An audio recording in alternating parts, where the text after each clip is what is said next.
Hi there, welcome to Makeup Munchies and More. Thanks for stopping by. Today's video is something a little different and a lot of fun. It is my entry into the Dear to My Heart collaboration.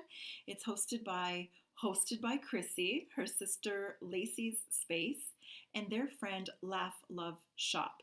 And all three ladies have YouTube channels that are lifestyle and DIY related. I'll have them listed for you down below.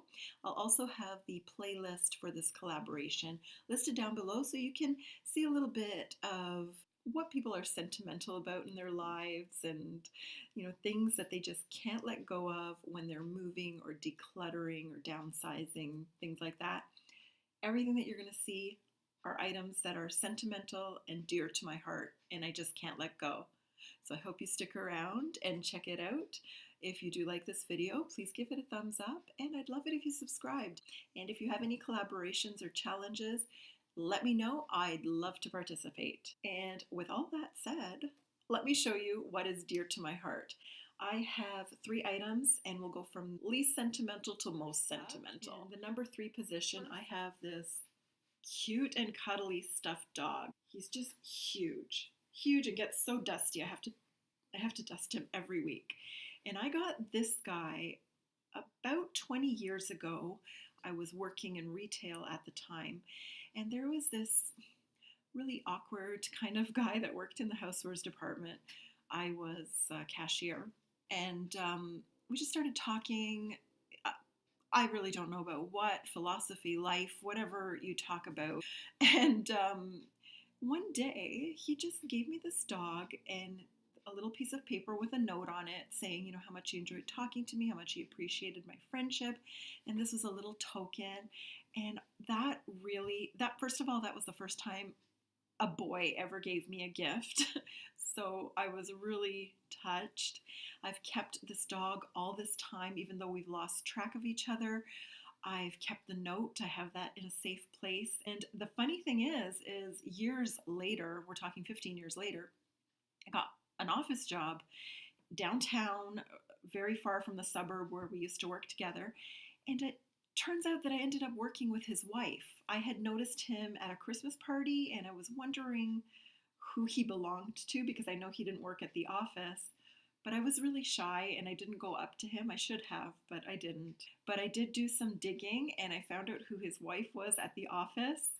And the funny thing is we had worked together on some projects, but I, again, never identified to her who I was, just in case he didn't remember me. I don't know why I didn't, but in any event, I don't work there anymore, so I don't see his wife, but I still have this dog, and maybe one day our paths will cross again. And in that case, I will definitely say something to him. Number 2 is this ratty old Def Leppard t-shirt that I've had since I was about 16 years old. And that was around the time that this album, Hysteria, came out. And this is a tour shirt. And I wasn't allowed to go to the concert because my parents were very strict, even though I was of age. 16, 17, I should have been allowed to go. But I wasn't, but I bought all of their cassettes and I bought the t-shirt. And I think I had to do something to get this. I think I had to accumulate a certain number of points at the record store.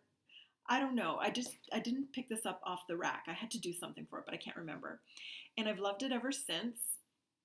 And I wore it as a pajama. I wore it to bed for 25 years or so until it started falling apart. As you can see, it is just on its last legs. It's so thin, paper thin, and if I look, you can see the stripes of my shirt through it. And if I stick my finger in it, it will rip. It has this massive hole in it. It smells musty. I keep it in a plastic bag now. And it's just terrible. It's awful. It should be rags.